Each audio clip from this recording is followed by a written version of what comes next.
You touch my glass, I'll make you lick it clean. Animals belong in cages, not bakeries. I'm just looking at the menu. Looking? Dale Swasson laughed, honey. Your people can't even spell croissant. What makes you think you can afford one? He grabbed the mop bucket off the floor and hurled it at her feet. Warm, gray water exploded across her sneakers, soaked up her jeans, splattered her hoodie. Now take your welfare check and get out. Die before you stink up my shop, worse than you already do. 11 people watching. Dead silence. The woman stood in that filthy puddle, mop water dripping off her fingers. She didn't flinch. She pulled out her phone and made one call. Dale should have listened to what she said. He didn't. He just kept laughing. Damn. This man had no idea who he just poured that water on. Let me take you back. Olivia Grant woke up at 6 that Tuesday morning. Her alarm buzzed on the nightstand next to a stack of folders and a half-empty mug of cold coffee from the night before. Her apartment was small, clean, warm. Nothing fancy, but the walls told a different story. A framed photo above the couch showed her shaking hands with the mayor at a ribbon-cutting ceremony. Next to it, another photo. Olivia surrounded by teenagers in chef's aprons, all of them grinning in front of a commercial kitchen. And tucked in the corner of her bathroom mirror, a laminated county badge with 4 words printed under her name: Regional Health and Safety Commissioner. That badge could shut down any restaurant, cafe, or bakery in the county with a single signature. But today, it stayed in the drawer. Olivia had the day off. No inspections, no meetings. Today was personal. Her nonprofit, a small organization that provided free meals and job training to underserved youth, was hosting its annual community gala in 3 weeks. The gala was a big deal. Local press covered it every year. Whichever bakery got the catering contract would see a serious boost in revenue and exposure. Olivia's job today was simple. Visit bakeries, taste pastries, judge the vibe. She wanted to experience each place the way a regular customer would, especially a regular customer who looked like her. So she dressed down. Gray hoodie, worn jeans, white canvas sneakers. A small crossbody bag with her phone, her wallet, and a leather notebook she carried everywhere. No lanyard, no badge, no title. Just a black woman walking into a bakery on a Tuesday morning. Now let me tell you about that bakery. Swanson's Heritage Bakery sat on the corner of Main Street like something out of a magazine. Brick front, hand-painted sign in forest green and gold. The window display was stacked with golden croissants, layered cakes with cream roses, and braided loaves that gleamed under warm light. Locals loved this place. The town paper had featured it 3 times. Parents brought their kids here after soccer games. Couples ordered wedding cakes months in advance. From the outside, it looked perfect. Inside was a different story. Dale Swanson stood behind the counter that morning, barking orders at his part-time employee, a 19-year-old named Tessa Moore. She'd arranged the display case wrong. Again.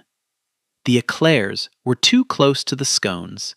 The macarons weren't color-coded. I've told you 6 times, Tessa. 6! This is a legacy.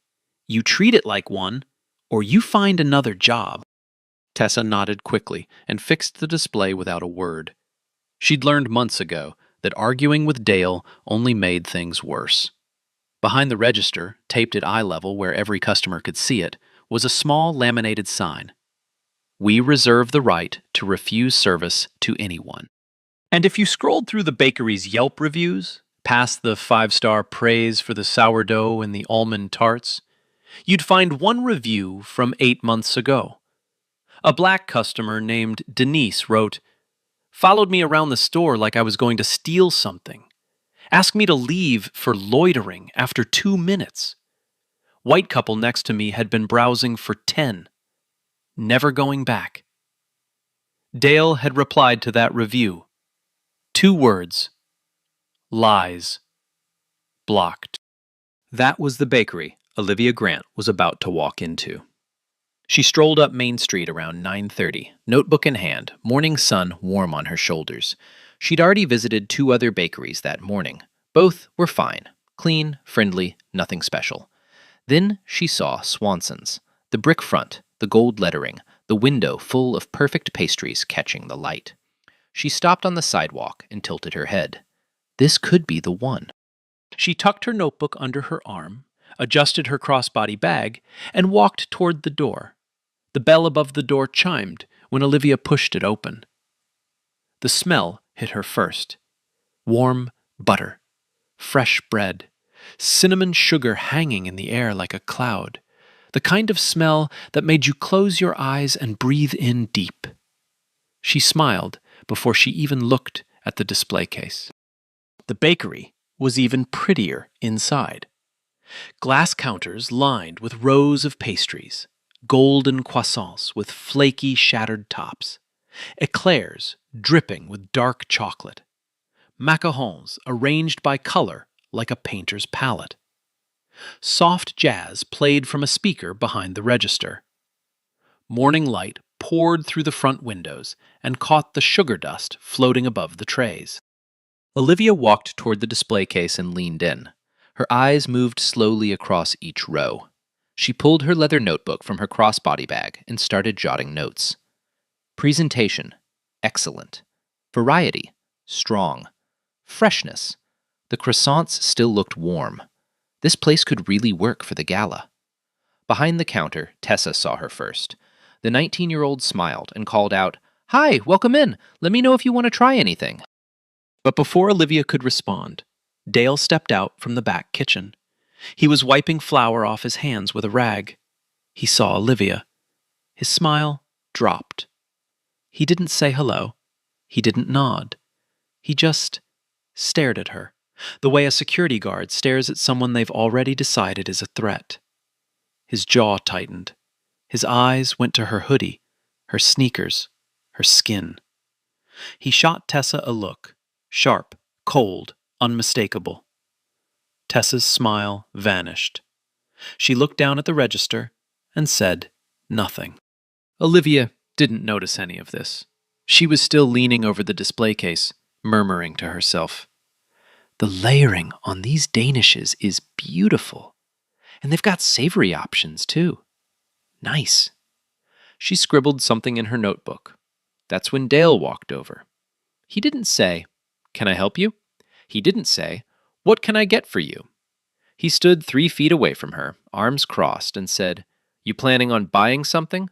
Or are you just here to breathe on my glass?"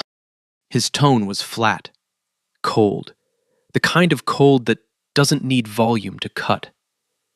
Olivia looked up, slightly surprised. She kept her voice even. "I'm looking. I might actually order quite a bit." Dale scoffed. A short exhale through his nose. "Right. Sure you will." He leaned closer. "Don't touch the glass." He turned and walked back behind the counter. Olivia's smile faded, just slightly. She straightened up and kept browsing, but now she felt it, that prickling heat on the back of her neck, the feeling of being watched, studied, measured. She moved to the next section of the display case. Dale's eyes followed her like a shadow. Then the front door chimed again. A white couple walked in, mid-40s, khakis and polo shirts. Dale's entire body language changed in an instant. His shoulders dropped. His face opened up. He grinned wide. "Hey, the Andersons! How are you guys? Come in, come in!" He came around the counter and shook the man's hand, patted him on the shoulder, turned to the wife. "Carol, I saved you 2 of those lemon tarts you love. On the house." Carol laughed. "Dale, you spoil us." "That's what I'm here for." Olivia watched this from the other end of the counter. She didn't say anything, but she noticed. She noticed the warmth Dale poured over these customers, the free samples, the first names, the easy laughter. And then she looked down at her own hands, still holding a notebook that Dale had treated like a weapon. She opened to a fresh page and wrote one line. Just one. Dale saw her writing. His grin faded. He walked back toward her, faster this time. What are you writing in that thing? You some kind of inspector or something? He laughed at his own question. A short, dismissive bark of a laugh. Like the idea of this woman being anyone with authority was the funniest joke he'd heard all week. Olivia looked up. She almost answered honestly. But she caught herself. Just notes. I'm scouting bakeries for an event. Dale's eyes narrowed. Scouting, right. He looked her up and down. Hoodie, jeans, sneakers. Fancy event planner you must be. Olivia closed her notebook. She'd seen enough inside. She needed to check the exterior. Signage, outdoor seating, curb appeal. Standard scouting. She turned toward the door and walked out without another word. Dale watched her leave, his lips pressed into a thin line. He turned to Tessa and muttered, "She was casing the place, writing down what we got so she can come back and rob us." Tessa blinked. "She said she was planning an event. And you believe that?" Dale shook his head. "I've been in this business 20 years. I know what trouble looks like." He looked at the mop bucket sitting by the kitchen doorway. It was still full from the morning's floor cleaning. Warm, gray water. Smelled like bleach and old grease. He grabbed it by the handle and walked toward the front door. Outside, Olivia stood on the sidewalk just past the outdoor tables. She was writing in her notebook again, checking the signage, the awning, the condition of the outdoor chairs. 5 tables were occupied. 11 people sat eating pastries and sipping coffee in the Tuesday morning sun. Dale pushed the door open. The bell chimed. "Hey." Olivia turned around. "You touch my glass, I'll make you lick it clean. Animals belong in cages, not bakeries." Before she could respond, he swung the bucket forward. The water hit the ground first, then exploded upward, across her sneakers, up her jeans, soaking into her hoodie. Gray, greasy water that smelled like old bleach and rancid dough. A chunk of soggy bread clung to her ankle. Her notebook slipped from her fingers and landed face down in the puddle. The ink bled instantly. Olivia gasped. She stumbled backward, arms out, staring down at herself. Dale stood in the doorway, bucket still in his hand, smirking. "Honey, your people can't even spell croissant. What makes you think you can afford one?" He turned to the outdoor customers, grinning like he'd just delivered the punchline to a joke. "Now take your welfare check and get out before you stink up my shop worse than you already do." He chuckled. "Show's over, folks. Just taking out the trash." The outdoor tables went dead silent. A mother at the nearest table pulled her daughter close and covered the child's eyes. An older man in a baseball cap shook his head slowly but didn't speak. 2 college-aged women at the corner table looked at each other, then pulled out their phones and started recording. Inside the bakery, Tessa stood frozen behind the window. Her hand was pressed over her mouth. Her eyes were wide and wet. Olivia looked down at herself. Mop water dripped from her fingertips. Her sneakers were soaked through. She could feel the warm, greasy liquid between her toes. Her hoodie clung to her stomach. Her notebook, the one she'd carried for 3 years, filled with inspection notes and bakery reviews and gala plans, was ruined, floating in a gray puddle on a public sidewalk. She looked up at Dale. He was still smirking, still holding that empty bucket like a trophy. Olivia said nothing. Her face didn't twist. Her voice didn't crack. She reached into her crossbody bag, pulled out her phone, and made one call. When the other end picked up, she spoke in a voice so calm it could freeze water. "Nathan, I need you at Swanson's Heritage Bakery on Main Street. bring enforcement, and bring the file. She hung up, slid the phone back into her bag, and stood exactly where she was, dripping, silent, and absolutely still. Dale looked at her from the doorway. He snorted. "Who was that? Your mama?" Olivia didn't answer. And that silence, that terrifying, patient silence, should have told Dale everything he needed to know. But it didn't. Dale walked back inside the bakery like a man who'd just won an argument. He dropped the empty bucket by the kitchen door, wiped his hands on his apron, and looked around at the remaining customers with a grin.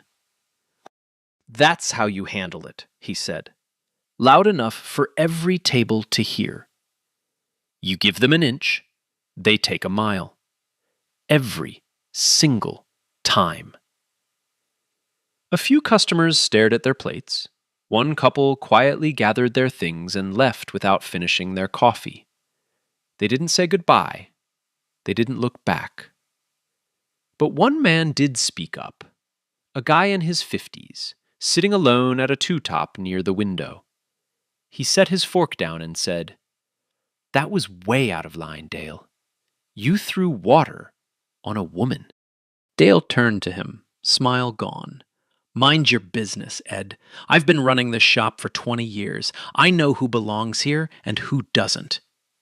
Ed shook his head, picked up his plate, and walked out. Behind the counter, Tessa stood motionless. Her hands were trembling. She swallowed hard and whispered, "Dale, maybe you should go out there and apologize. People are watching." Dale spun on her so fast she flinched. "You want to keep this job, Tessa? Then shut your mouth and restock the macarons. I don't pay you to have opinions." Tessa looked down. She didn't say another word. Meanwhile, outside on the sidewalk, Olivia hadn't moved. She stood exactly where Dale had left her, mop water still dripping from the hem of her hoodie, her sneakers making a soft squelch every time she shifted her weight. The puddle beneath her was turning brown as the dirty water mixed with sidewalk dust. But she wasn't frozen. She wasn't in shock. She was working. Her phone was out. She aimed the camera down at her soaked jeans and clicked. Then her sneakers. Click. The puddle on the sidewalk. Click. The mop water stain spreading across her hoodie. Click. She turned around and photographed the bakery's front signage. Swanson's Heritage Bakery, established 2004. Click. The outdoor seating area. Click. And then she zoomed in through the window to the laminated sign behind the register. "We reserve the right to refuse service to anyone." Click. Then she opened the county's digital database on her phone. She typed in Swanson's Heritage Bakery, and the file loaded in seconds. What she found made her jaw tighten. Just barely. Just for a moment. 3 unresolved complaints from minority customers in the last 18 months. All 3 had been dismissed by Dale as misunderstandings. None had been formally investigated.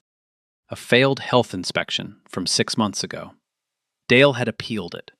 The appeal succeeded, but only because the original inspector missed a filing deadline by 1 day. A technicality.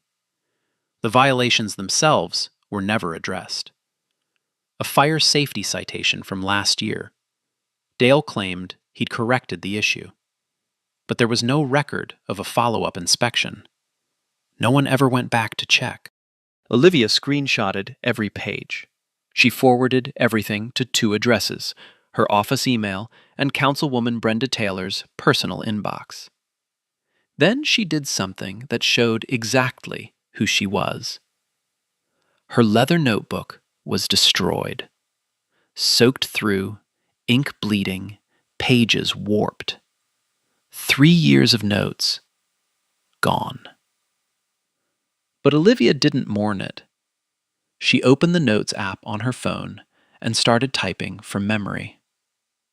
Everything she'd observed inside the bakery before Dale threw the water. Display case temperature appeared to be running above safe range, at least 2 degrees, maybe more. Tessa handling pastries without gloves. No visible hand-washing station near the front counter. The operating permit behind the register? She'd caught a glimpse of the expiration date. It had lapsed. She typed it all, calmly, methodically, standing in a puddle of dirty mop water on a public sidewalk, building a case against the man who put her there. Across the street, the 2 college women who'd been recording were already uploading the video. One of them, a girl in a denim jacket with braids, walked over to Olivia. "Hey, are you okay? That was insane. We got the whole thing on video." Olivia looked up from her phone. "I'm fine, thank you." Her voice was steady, quiet. "Would you be willing to share that video with authorities if they ask?" "Absolutely. 100%. The other girl called out from the table. "It's already got 200 views, and I posted it 3 minutes ago." Word started spreading down the block. A woman from the flower shop 2 doors down stepped outside and stared. The owner of the dry cleaner next door came out with his arms crossed. Across the street, a black man in a barber's smock pushed open his shop door and walked straight over to Olivia. "Miss, I saw what happened. I'm James. I own the barber shop right there." He held out a clean white towel. "You need to sit down?" Olivia took the towel and pressed it against her hoodie. "Thank you, James. I'm okay. I'll stand." A small crowd was forming now. 10 people, then 15. Phones out, murmuring. A woman pushing a stroller stopped and asked what happened. Someone told her. Her mouth dropped open. Then a voice from the crowd, an older black woman in a church hat, said something that made heads turn. "Wait a minute. I know you. Aren't you Commissioner Grant? You spoke at the community gala last year. My granddaughter was in your cooking program." Olivia looked at her.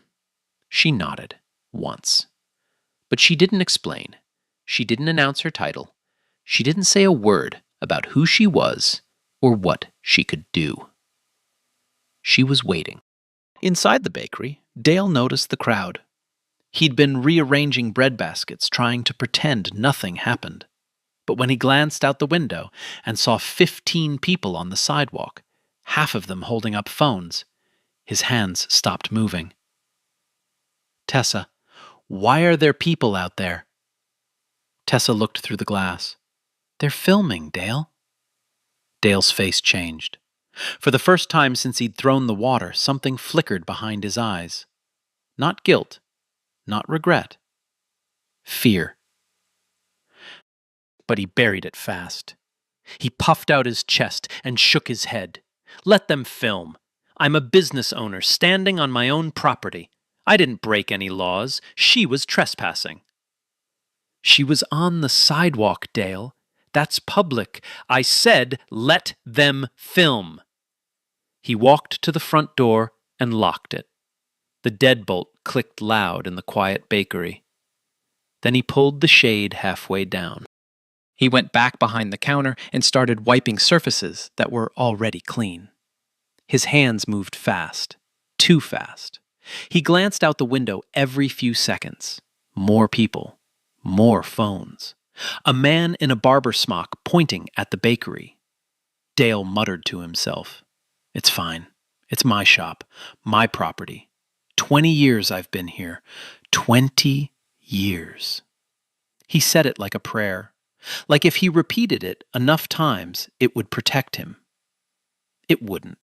Oh, hell no. Nah, hold on. This man just threw dirty mop water on a woman, and now he's locking his door? Like he's the victim? Meanwhile, Olivia's out there soaking wet, building a whole case on her phone. Imagine that you standing in that puddle. What would you do? A black SUV turned onto Main Street and rolled to a stop directly in front of Swanson's Heritage Bakery. The crowd on the sidewalk went quiet. The driver's door opened. A man stepped out in a navy blazer, pressed slacks, and polished shoes. A county lanyard hung from his neck with a badge that caught the sunlight. Behind him, 2 more doors opened. 2 county enforcement officers in full uniform, khaki shirts, shoulder patches, utility belts, stepped onto the curb.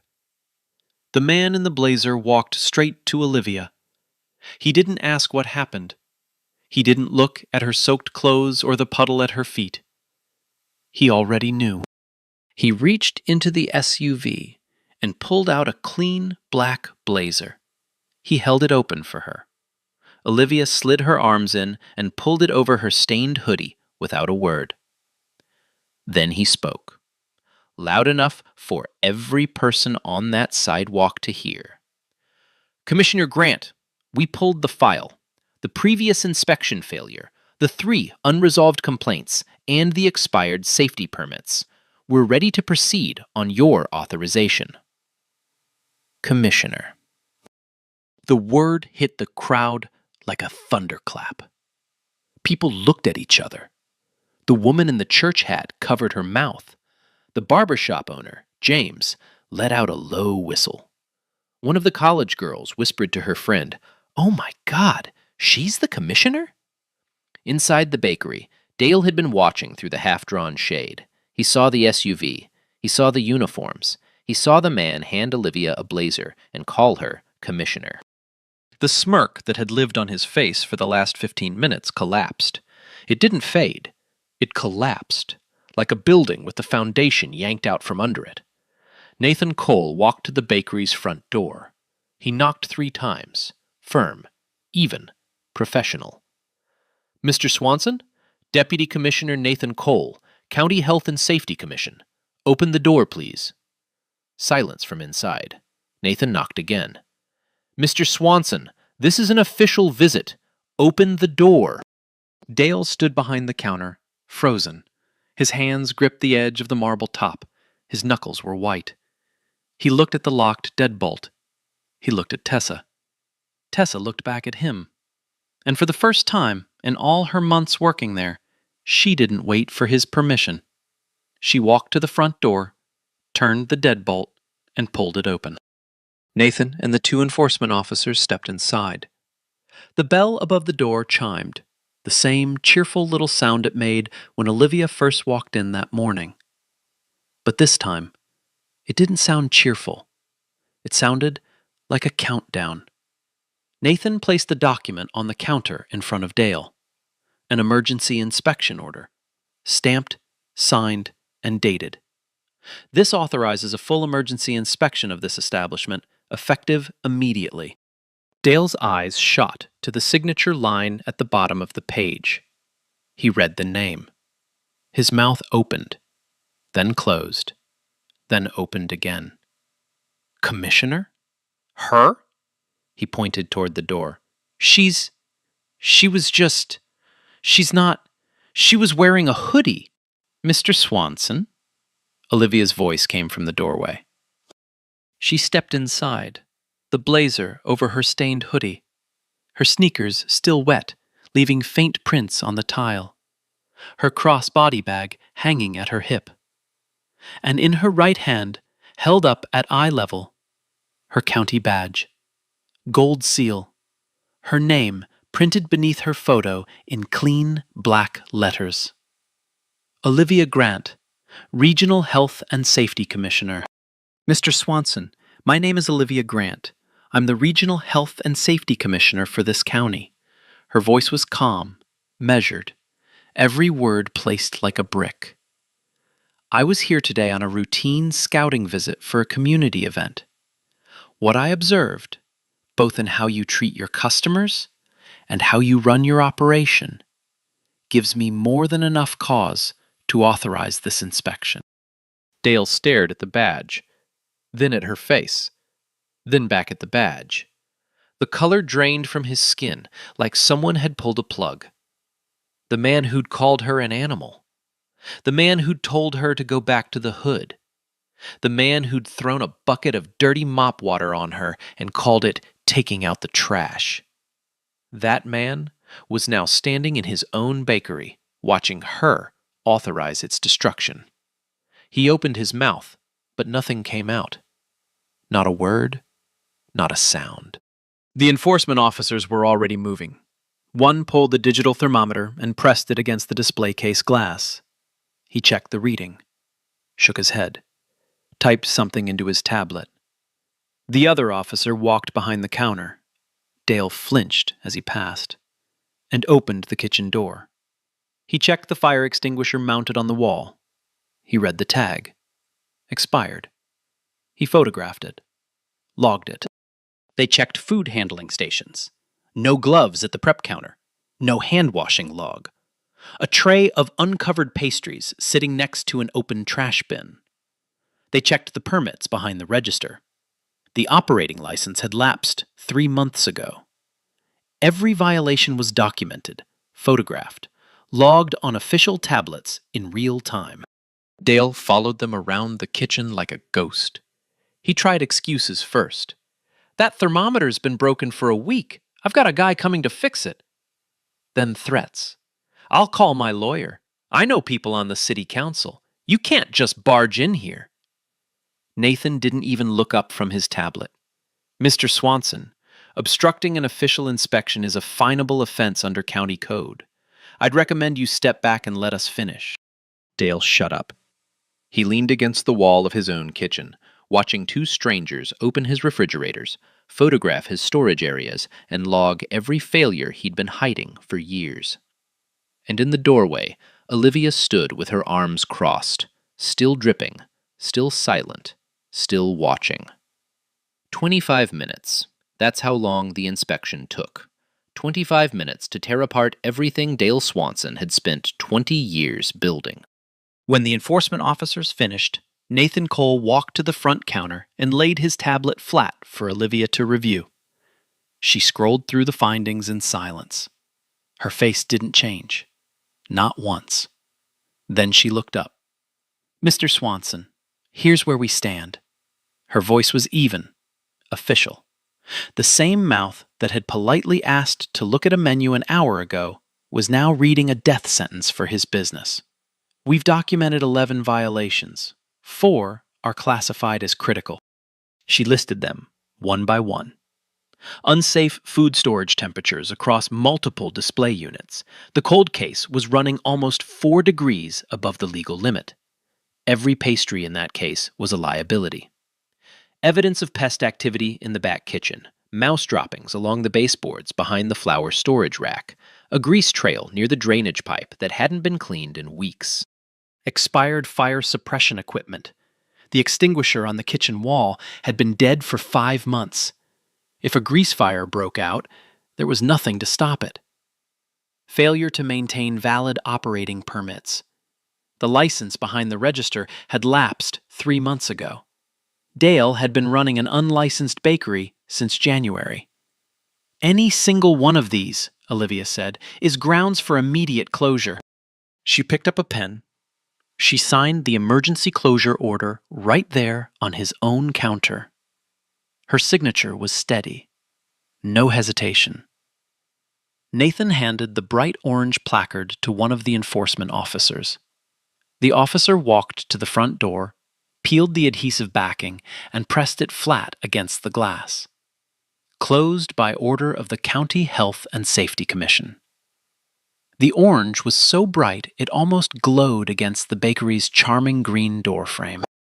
Dale watched the whole thing like a man watching his house burn. His face cycled through every stage in real time. First, denial. This is retaliation. You know that, right? This is because of the water. You're punishing me because I hurt your feelings. Then, bargaining. I can fix all of this today, right now. Give me 24 hours. I'll get the extinguisher replaced. I'll call the pest guy. I'll renew the permit online. Just give me a chance. Then, desperation.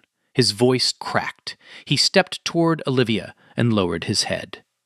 "Look, I'm sorry about the water thing, okay? I lost my temper. I didn't know who you were. If I'd known—" Olivia cut him off, not with anger, with something worse. Calm.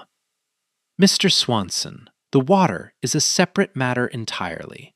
This closure is based solely on health and safety violations that endanger public welfare."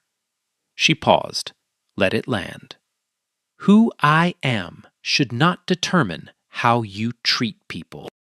Dale had nothing left to say. He sank into one of his own cafe chairs, the ones with the green cushions and the little gold legs, and put his head in his hands. While Dale sat crumbling, Tessa Moore walked over to Nathan Cole. Her eyes were red, her hands were shaking, but her voice was clear. "Can I make a statement?" Nathan pulled out his tablet. Of course. Tessa talked for 10 minutes straight. She described a pattern that went back to her first week on the job. Dale refusing service to Black and Hispanic customers, not always with words, sometimes just by ignoring them until they left. Using slurs in the back kitchen when he thought no one important was listening. Telling Tessa and the other part-time staff to keep an eye on any minority customer who walked in. She gave specific dates, specific incidents. A Black teenager who came in to buy a birthday cake for his mother and was told they were sold out, while 3 cakes sat in the display case. A Hispanic couple who were charged double for a coffee order and told the correct price only after they complained. Then Tessa said something that made Nathan stop typing. "The mop water. Dale told me to dump it out that morning. I left the bucket by the kitchen door. I didn't know—" Her voice broke. Tears rolled down her cheeks. "I didn't know he was going to use it like that." Nathan recorded everything. Outside, the crowd watched the orange placard go up on the door. A few people cheered. James, the barbershop owner, walked across the street and shook Olivia's hand without saying a word. The 2 college women posted their video with a caption that would change everything. "Bakery owner dumps mop water on Black woman.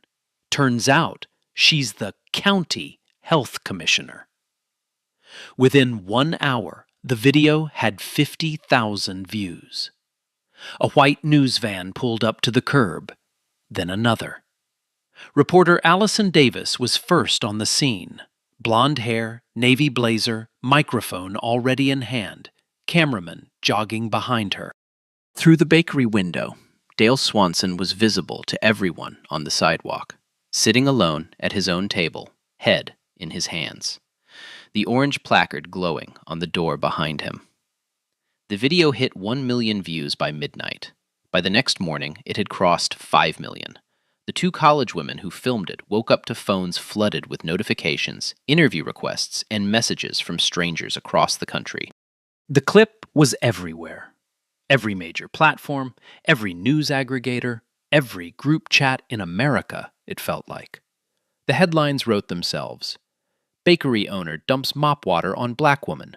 Turns out she's the county health commissioner. He called her an animal. She shut down his entire business. 20-year bakery empire destroyed in 60 seconds. Social media did what social media does. It dug. People found Swanson's Heritage Bakery on Yelp and started scrolling. That old review from Denise, the Black customer who'd been followed around the store and told to leave, got screenshotted and reposted thousands of times. Then more reviews surfaced. A Hispanic man who said Dale charged him extra for a coffee and pretended it was the regular price.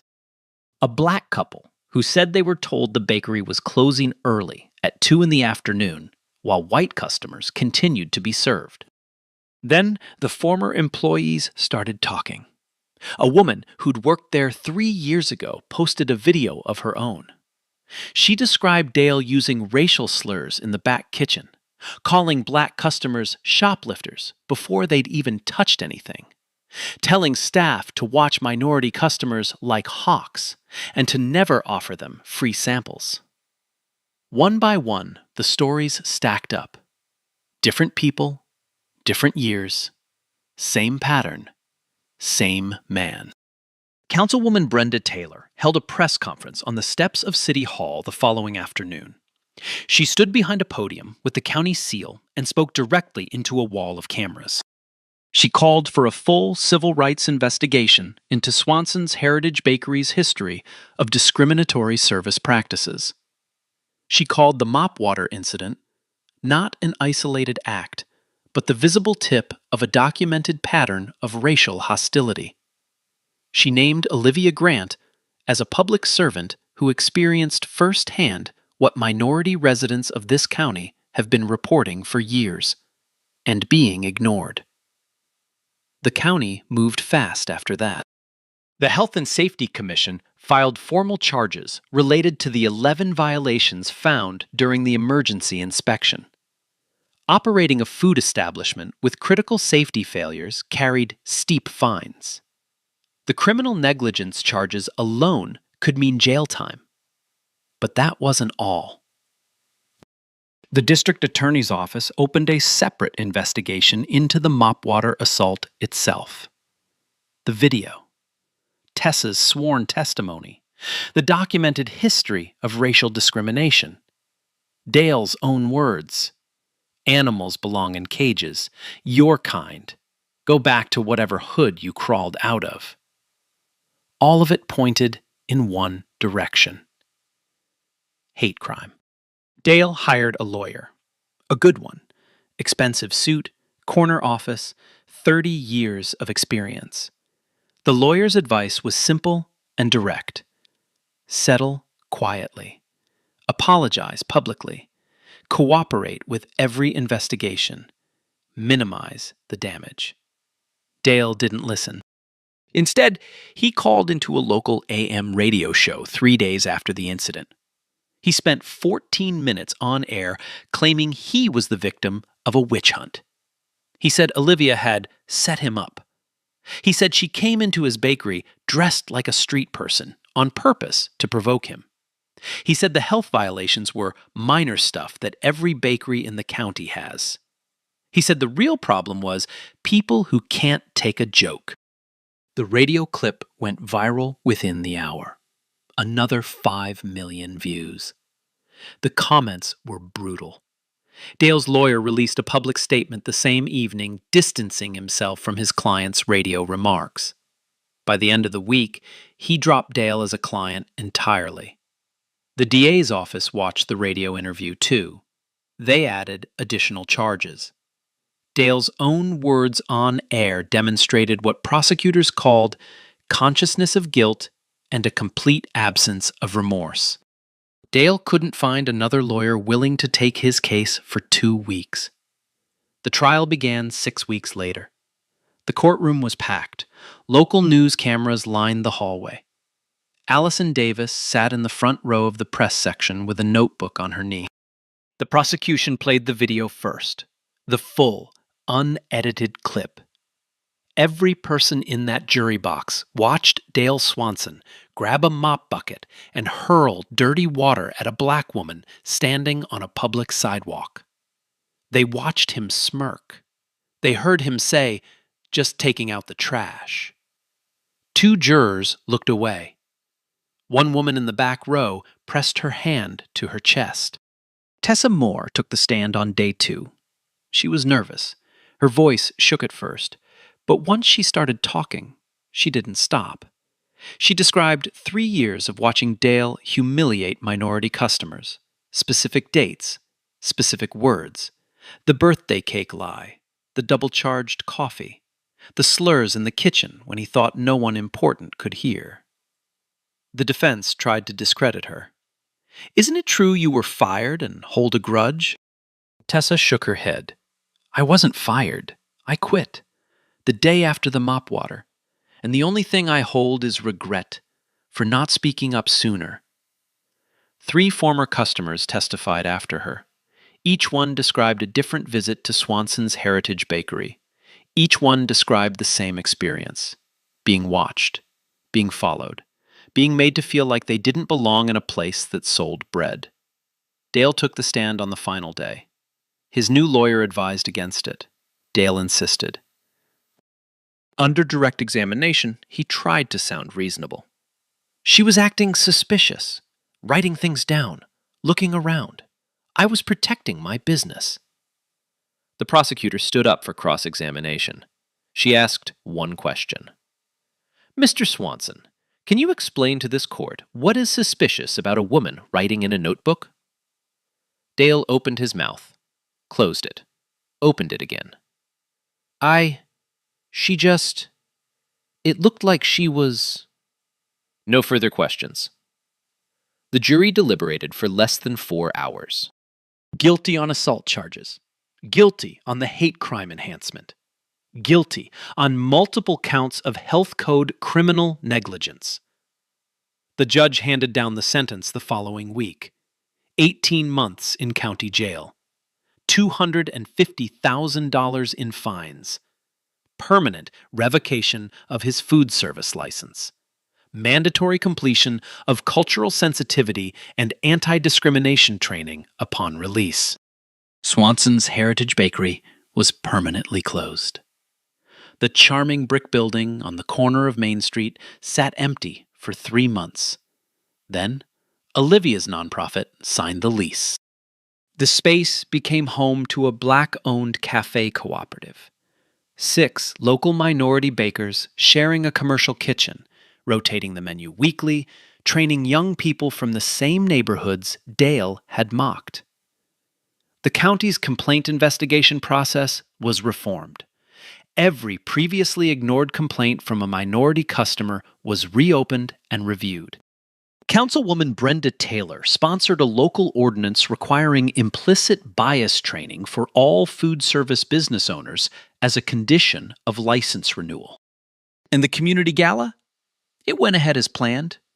Without Swanson's Bakery, it partnered with all 6 bakers from the new cooperative instead. It raised a record-breaking amount that year. The longest standing ovation of the night went to a 19-year-old pastry chef from the East Side who had never baked professionally before the cooperative gave her a chance. So where are they now? Olivia Grant is still the Regional Health and Safety Commissioner. She didn't slow down after the trial. She didn't take a victory lap. She went right back to work the Monday after the verdict. Same office, same stack of folders, same cold coffee on the nightstand. But something did change. 3 months after the case, she received an invitation to speak at a National Food Safety Conference in Washington, D.C. The topic? The intersection of civil rights and public health enforcement. How discrimination in service industries isn't just a social problem, it's a safety problem. She accepted. And when she walked onto that stage in front of 400 professionals, she was wearing the same white canvas sneakers, cleaned, scrubbed, but the same ones. She never said why. She didn't have to. Tessa Moore enrolled in community college that fall, social work major. On weekends, she volunteers at Olivia's nonprofit, helping run the youth cooking program. The two of them talk regularly now, not as commissioner and witness, as mentor and mentee. Tessa says Olivia taught her that speaking up late is still better than never speaking up at all. Dale Swanson served his 18 months. He was released on a gray Tuesday morning. No cameras, no reporters, no crowd. The man who once called himself the backbone of Main Street walked out of county jail into a town that had already moved on without him. Nobody was waiting. His name became local shorthand.